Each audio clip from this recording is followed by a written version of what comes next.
Mayday, where have you been? I've been waiting for you to take care of me. Personally.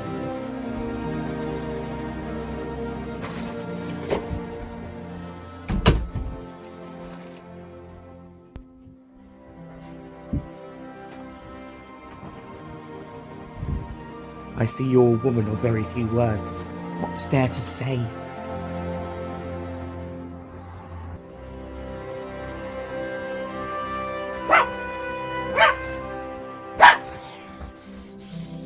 Ooh, you like it rough, do you, Mayday?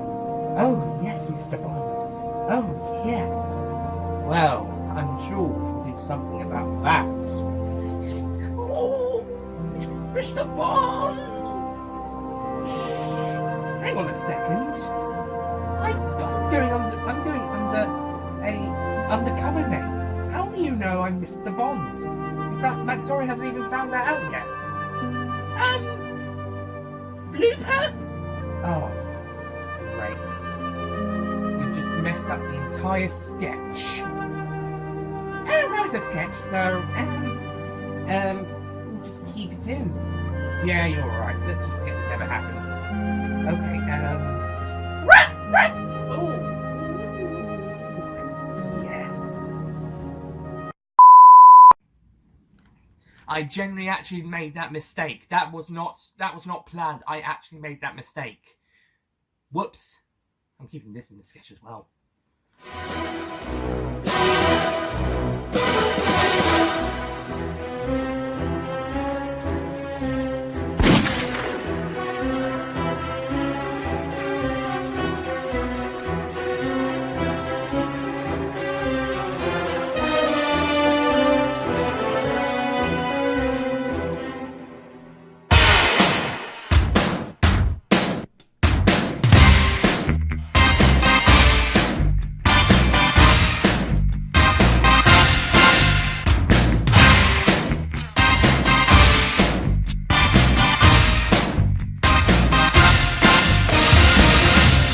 Meeting you with a view to a kill, face to face in secret places, feel the chill.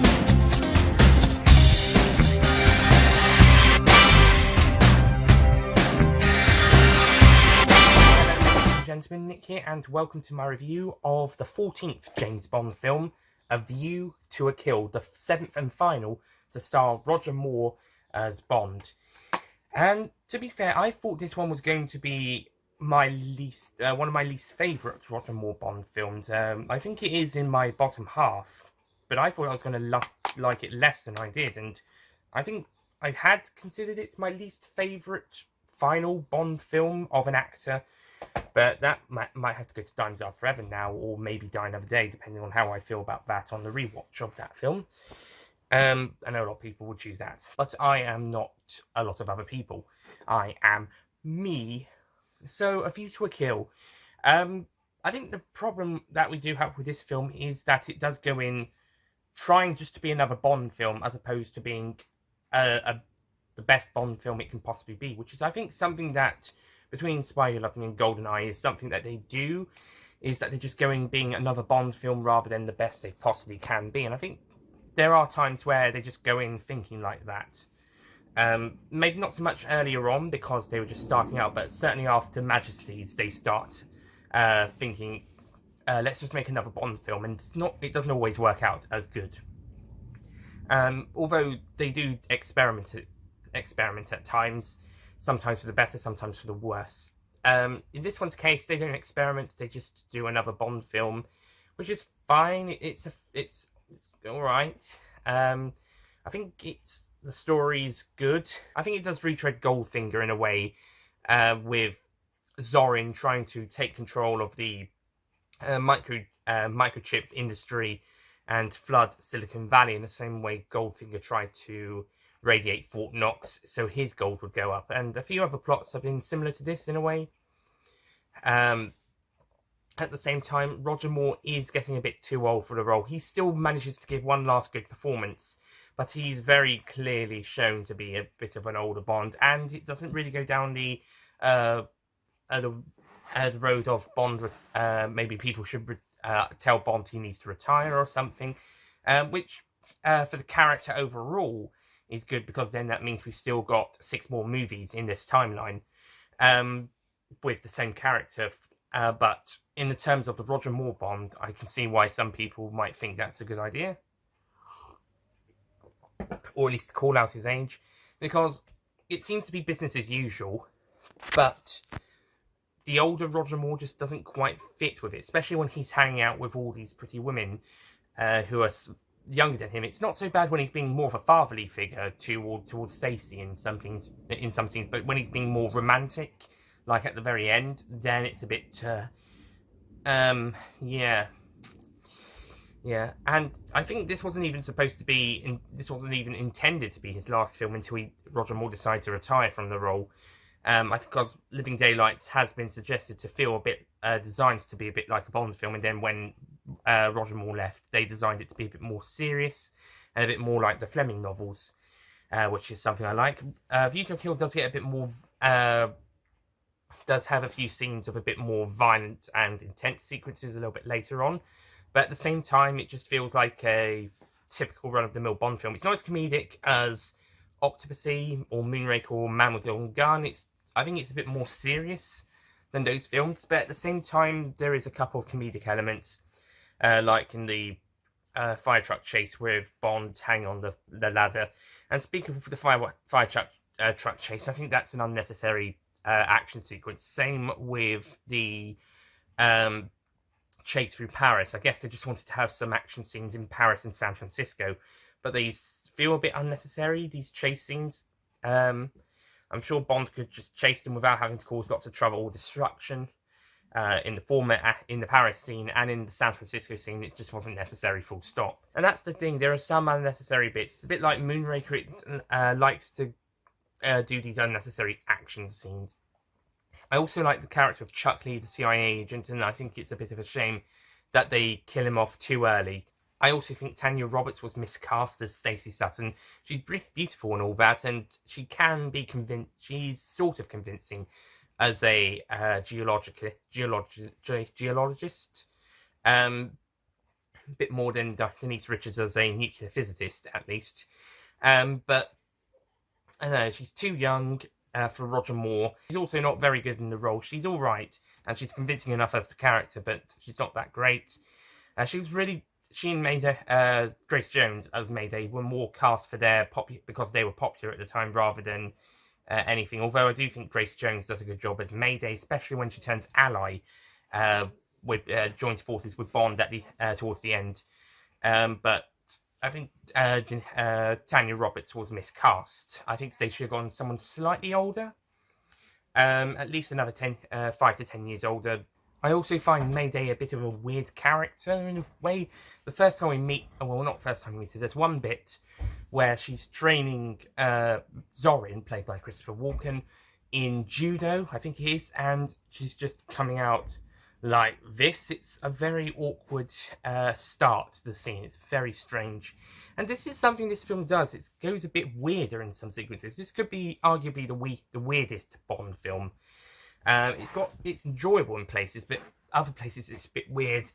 I do think Zorin, played by Christopher Walken, is a good villain, although a bit of a carbon copy of some previous villains.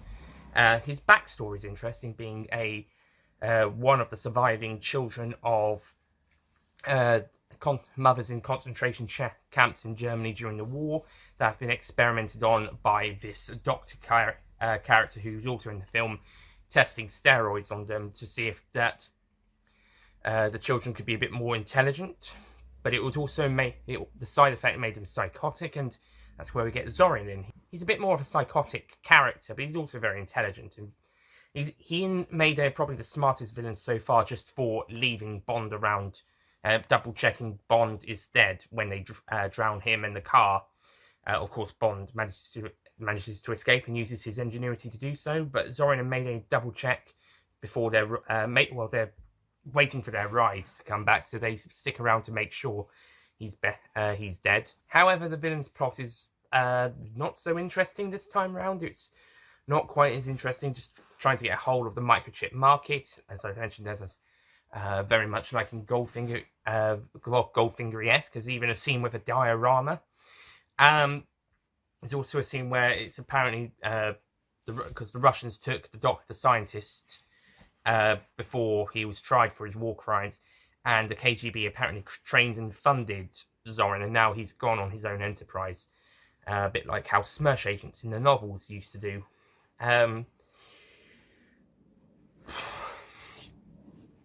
But the villains' plot just isn't as interesting this time around. I mean, you've got great villains, but their plot and their plan is just not as interesting. I mean, yeah, it can be difficult to come up with more new villains and plots and stuff, but it's just not that interesting. They're trying to get a hold of the microchip market. Sounds like a good idea, but in execution, it just doesn't quite work as well. I think the first half of the film is a bit stronger with the build-up to the plot, but once we move to America, things start to wear down a little bit. It does get a bit slower. I liked the stuff at the chateau. I wasn't so worried about the Paris stuff, as I mentioned earlier. Well, besides the chat between Bond and the detective and the Eiffel Tower stuff, but the chase itself, whilst handled well, I wasn't so worried about it. I think it could have been cut or altered. And I mean from the script, not from the film, because it would have taken them lots of time, money, and effort to make that sequence. But the stuff at the chateau is pretty good, although there seems to be a bit of a time jump, apparently, if you listen to the dialogue. P.S. Speaking of dialogue, I like how M is referred to as Admiral, which sort of harks to the fact that he is Admiral Hargreaves from The Spy Who Loved Me. But then again, M's sometimes referred to as an admiral anyway, so I suppose this is around a similar thing, but I still like to think it's a reference to him being Admiral Hargreaves. And maybe Bernard Lee's M was also an admiral as well, after I think he was called an admiral in You're Near Twice. And if we say MI6 has Navy personnel in it, or former Navy personnel in it, like an admiral and Bond, who is a commander, then it could be formed of Navy personnel, especially in You're Near Twice. But I thought it would be a nice reference to Robert Brown formerly being Admiral Hargreaves before who we saw in Spy Who Loved Me, and then getting promoted to M between Few Eyes Only and Octopussy. So I thought it was more of a reference than that, but M can be referenced as called Admiral. But Bernard Lee's M is also an admiral as well. So, but I'd like to think it's as much of a reference to this M being Admiral Hargreaves, as well as M just being Admiral plain and simple. And also have to mention that the stunt people in this film are a bit more older in this one. Well, not stunt people, the henchmen. Apart from the girls, the henchmen are a bit old. Well, it's a mix. Some are younger, quite young, but the ones that fight Bond are older. So it seems that they needed older henchmen to take on Bond, and also Tibbet, played brilliantly by Patrick Macnee, who is within a similar age range to Roger Moore. So they work out as a good team. It seems to be there's a kind of an awkward mix of old and young characters in this film, with the MI6 regulars and Tibbet, as well as Bond and the scientist being quite older. Maybe Scarpy as well, but I'm not sure. And then everybody else is a bit younger. And also, I'm not really a fan of the police chief in this film. He's just a bit doing kind of an impression of him in a way. I think he's I don't think he's my least favorite American sheriff who's appeared in the Bond film. I think that would go to Diamonds because he was a prick. That one was a prick. This one is a prick who is very self-obsessed with himself, but it also makes him funnier. Yeah, I would actually have liked Sheriff J.W. Pepper to come back for a nice cameo to say, "Hey, I know him. He's a secret agent, an English secret agent from England." That way, the police chief would then believe Bond, and that San Francisco chase scene would not happen, because Sheriff J.W. Pepper would then come in to say, "Actually, he's telling the truth. Because I went on a mission with him. It would have been silly, but it would have had a nice cameo from Sheriff W. Pepper. It probably would have also been his shortest, so there. Similarly, I did think maybe George should have made a cameo in For Your Eyes Only, just to make it a free film cameos, free film appearances for both characters. That would have worked for George in For Your Eyes Only. Maybe he and Dolly are skiing and he helps Bond out at one point, and then here Sheriff Pepper could pop back to help Bond out of a sticky situation before going away. Then maybe he sees the blimp as well, and he might mock the San Francisco police chief, who Calvin Dyson nicknames Sheriff San Fran Pepper. Great name, by the way, Calvin. So that might have been a good idea to do. I think the film just feels a bit too generic Bondy in a way. I mean, fair enough, we've had sort of something like that running through the past couple of films in a way. Well, he's since after Spy, and before we get to GoldenEye, we sort of get a generic-y Bond adventure. To quote Calvin Dyson, and similar to what I was saying earlier, they sort of went in with the intention of just making another let's make another Bond film, as opposed to the best Bond they could make, or the best Bond film ever, like they did when they went in to make Spy Who Loved Me, or GoldenEye, for example, because Spy Who Loved Me, that was to prove that Albert R. Broccoli could go it alone as a solo producer. And GoldenEye was to reignite the franchise after a 6-year hiatus. Casino Royale would be a similar thing, a complete reboot, and also a complete tonal shift after Die Another Day, and a 4-year gap. And going back to Fleming, because it's based on Fleming's first novel, so they would go in with the best film they could possibly make with that. Skyfall, 50th anniversary, make the best Bond film they could possibly make. Maybe Majesties, maybe they went in with the intention of making that the best film they could possibly make, because they needed to, because of Connery's departure and getting Lazenby on board, they needed to prove that to the audience that Lazenby would still be as good of a Bond as Connery, or that audiences would be fine with another actor taking over from Connery. And whilst Lazenby and mine and plenty of other people didn't quite succeed and wasn't quite as good as Connery, understatement, I still think the film itself proves that you don't have to have Sean Connery to still to have a great Bond adventure, and that's what the following films after Diamonds Are Forever would also prove, especially the really good ones. I also want to say I think it's a bit of a disgrace to say that some of the Bond films don't make enough money because a new actor's taking the role. This isn't such a problem with Pierce Brosnan or Daniel Craig, and nor was it a problem with Roger Moore. But when George Lazenby and Timothy Dalton took over, the films Majesties and Living Daylights didn't make as much money because they weren't Sean Connery or they weren't Roger Moore.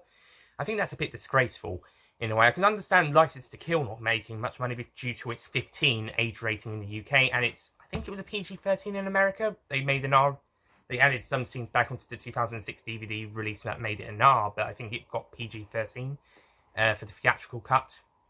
So I can understand that film not making so much money, but Majesties and Living Daylights may have been because of the new actors, which I find a bit disgraceful. Live and Let Die managed to get enough money to managed to do well at the box office despite Roger Moore taking over, but maybe people were okay with Roger Moore as opposed to Lazenby or Dalton. Thankfully, the problem hasn't existed with Pierce Brosnan or Daniel Craig, with their first Bond films being big hits at the box office. So I just wanted to throw that out there. I mean, that's something I should have brought up in the next review, because that'll be Dalton's first film. But it's just something I wanted to bring up. A View to a Kill did well at the box office, but Living Daylights sort of suffered a little bit. And I wanted to bring that up alongside Majesty's bit. But that's not a problem for this film. But I think it's time to wrap up A View to a Kill. I'm not really talking about it that much, but there isn't a huge amount to talk about. It's just another Bond film. I've heard this term used by Ollie Pajak for the Marvel Cinematic Universe, where he would say it's just another Marvel film. For example, Captain Marvel earlier this year, he said that was just another to him it was just another Marvel film. Well, for me, A View to a Kill is very much the Captain Marvel of the Bond series, although I don't quite consider this one as good as Captain Marvel. I think it's good. I think it's a good film, but it's one of my lesser favourite Roger Moore Bond films. And I think I would consider it the weakest of the official series' films from the 1980s. Overall, from the 1980s, I would consider Never Say Never Again weaker. But of the official series, this is the weakest, or at least my least favourite from the 1980s. I think it's good, but it's just a bit generic, that's all. And I think that's been something the series has been suffering from. At least Octopussy had a really good Cold War plot, Cold War subplot, and esque thriller adventure side to that story. Fury's only tried to be a bit more grounded, a bit more personal, a bit more dramatised, and Moonraker tried to spice things up by going into space, but at the same time it did have quite a lot, quite too much comedy. And Living Daylights would try and go back to being back to basics with Fleming-esque style Bond, with License to Kill then being very much that, but doing a 80s, 90s American action film-esque story alongside of it, and trying to be a bit more brutal as well. So they did spice things up with the other 80s Bond films and Moonraker. So the other films between Spy and GoldenEye, they did try to spice up the plot, but A View to a Kill just feels a bit generic. I do like the fact that they're trying to be a bit more modern for the time, with the computers and the microchips being very modern stuff in the 80s, how this will be a modern film. But I don't think it really succeeds that well. I think it's good, but it doesn't 100% succeed. I think it's all right. So I'm going to give A View to a Kill a 7 out of 10. The weekends why until we dance into the fire. That fatal kiss is all we need. Dance into the fire to fatal sounds of broken dreams. Dance into the fire. That fatal kiss is all we need. Dance into the fire.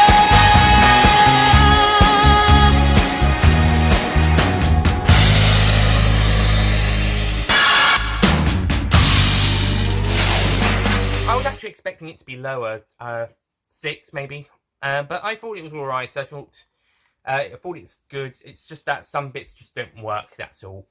And I think some of the I think Tanya Roberts was miscast. I think Roger Moore should have been paired with an older woman, at least for his main Bond girl, because it is awkward to see him with these younger women quite a lot of the film. And also, there's also quite a lot of stunt doubles in this film. Very noticeable stunt doubles. Very noticeable. I think the most notable since Dr. No. Plus a very obvious dummy dropping effect from the blimp in one scene, nearly halfway through. So yeah, A View to a Kill. I think it's just a bit too generic. It's a generic Bond film. There's a couple of good examples of this, and there's a couple of different types of generic Bond films. I think this is a generic spy adventure esque Bond film, whilst you might get the more generic action adventure Bond films. I know a lot of people might point to the Pierce Brosnan films for such a thing. I would also say another good example of a generic spy thriller or spy escapade film, you might also be able to point to Diamonds Are Forever, for example. But I think A View to a Kill is the epiphany of generic Bond film. Still good, but generic. And basically, yeah, that's basically it. It's generic. But there are some more positives I want to quickly mention before we wrap up. Firstly, John Barry probably gives his second best music score of the entire series. His second best music score of the films the scores he's done for the Bond series. So my second favourite Bond score by John Barry. And I also think the villains are pretty good. Despite their plan not being that interesting, I think they are good villains, and Christopher Walken and Grace Jones do great jobs as their characters. And Zorian is kind of a bit threatening earlier on. He loses a bit of this threatening later on, but he still proves to be a bit of a force to be reckoned with by mowing down innocent miners in a mine and killing everybody besides Scarpy and the doctor guy so he does try to get rid of everybody else, including Mayday. So yeah, he's a bit of a brutal villain. We haven't even got to License to Kill yet, and we've already got a pretty brutal villain in this installment. I mean, yeah, there are brutal villains in other films, but I've got probably the most brutal scene in a Bond film pre-License to Kill. Well, maybe not too brutal, but nasty. It's a pretty nasty scene. But, yeah. And apparently Roger Moore wasn't a fan of this, as he thought it was a bit too dark. I wonder what he thought of License to Kill then. And he praised Daniel Craig in Casino Royale. I wonder what he thought. I'm not sure what he thought of Casino Royale, but he certainly praised Daniel Craig. That's certain. Anyway, so that's it from me. Thank you for watching my review of A View to a Kill. Next time, I'll be looking at one of my... well, it used to be a favourite Bond film, but it's gone down a bit in opinion due to one certain element, which I'll get to in that review. But it's certainly a brilliant Bond film in my eyes. Next time, we'll be taking a look at Timothy Dalton's first Bond film, The Living Daylights. And I am super excited for this one. I mean, there's only really one thing in this film that sort of lets it down, but I would have given it a 10 out of 10. But when thinking about that other element, it sort of drops it a bit, so I wouldn't be able to do that. But I will certainly be doing a very positive review of The Living Daylights next time. But I will be taking a slight break between the films because I try to do a Bond review every 2 to 3 weeks, twice a month, basically between November 2018 and December 2019, plus Spectre in October 2018 on the main channel, and Bond 25 on said main channel in April 2020, hopefully. But there's by the looks of it, there's gonna be a bit of some gaps coming up, so I'm gonna be seeing The Living Daylights in just over 2 weeks' time, and then get that review out before I go on holiday, and then after that, at the start of August, will be License to Kill. But there'll be a sort of a 3-week gap between those two, and then I think it's going to be a 2-week gap between License and GoldenEye. This is why I'm only doing 2 a month, so there's sometimes a 3-week gap instead. So just letting you know that. But yeah, and also, we've now finished the Roger Moore era. Yay! I'm going to do Bond rankings in January. I'll be doing least favourite to favourite film rankings for 5 of the Bond actors. George Lazenby's going to have top 5 Bond Lazenby Bond moments. This is something akin to my Doctor Who rankings. They'll be coming out and all coming up. Lazenby will have top 5 Lazenby Bond moments, and the other Bonds will have least favourite to favourite Bond films. Dalton's, it will be a very short mini ranking. Maybe he'll have to have some extra top 5 moments thrown in alongside them. Certainly the other Bonds will have least favourite to favourite films ranking. With Craig, it will be after Bond 25, and that will be the same for the overall Bond film ranking. And final Bond films, which this one counts as a ranking for my least favourite to favourite final Bond films. But first Bond films, like this one, first films for a Bond actor, would come around the same time as the Connery to Brosnan rankings. Anyway, that's it from me. Thank you for watching, and I'll see you guys next time. Goodbye.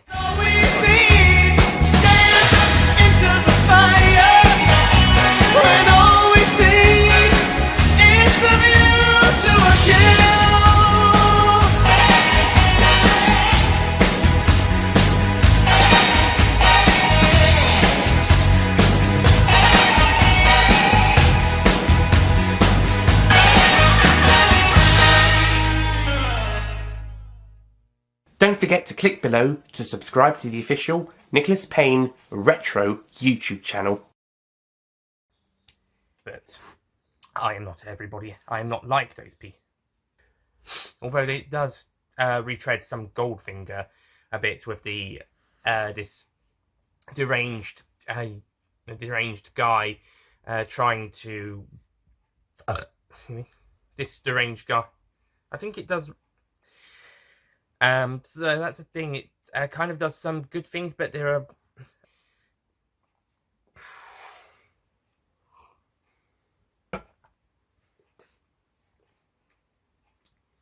And she's also not that very great in the role, despite being more convincing. Convincing enough. Yeah. But she's not very good in. Maybe along the lines of Lois Chiles in Moonraker or Barbara Bach. Actually, I think no.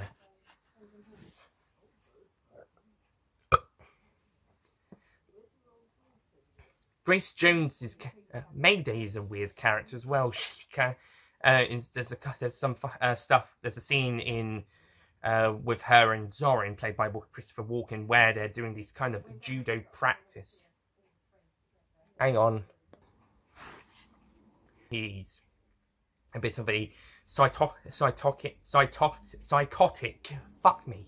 He's a bit more of a psychotic. Fuck.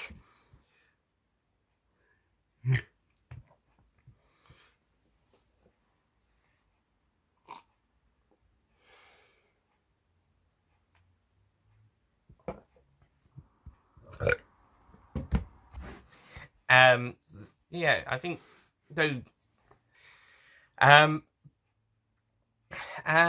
on the whole, I think the second half on the whole, as I mentioned, to quote Calvin Dyson, so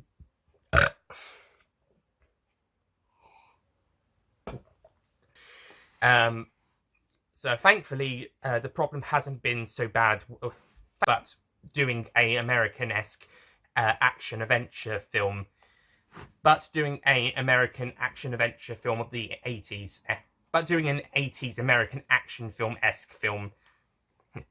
But with Roger Moore, I don't think it's quite. No, that's not really fair.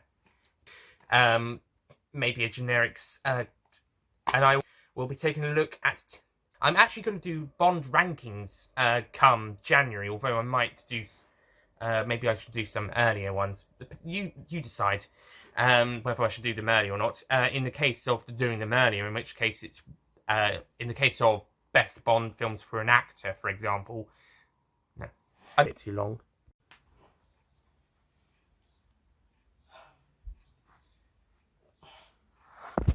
How?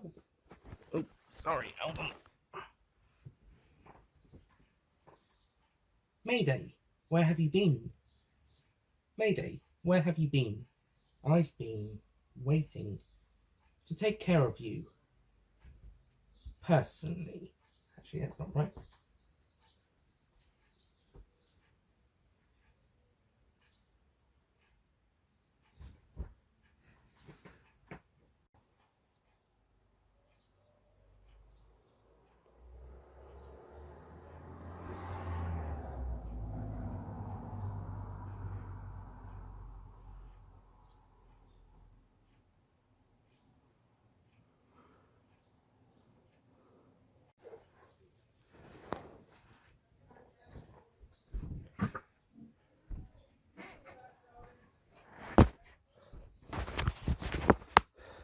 Sorry about this.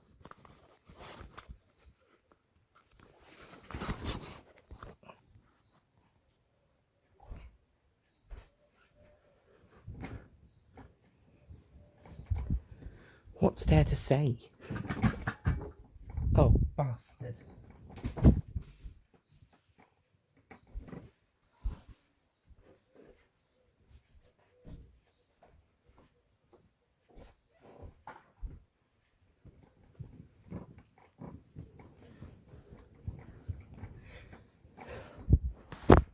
You fucker.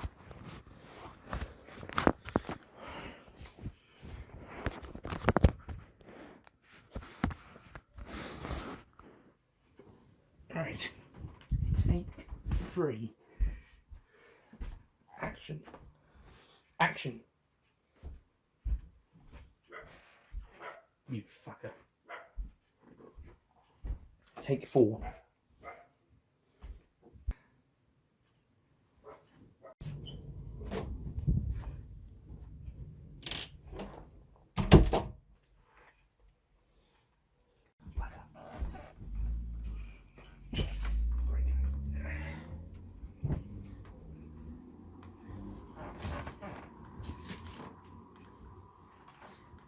3, 2, 1, action. I genuinely actually made that mistake. That was not planned. I actually made that mistake. Whoops. I'm keeping this in the sketch as well.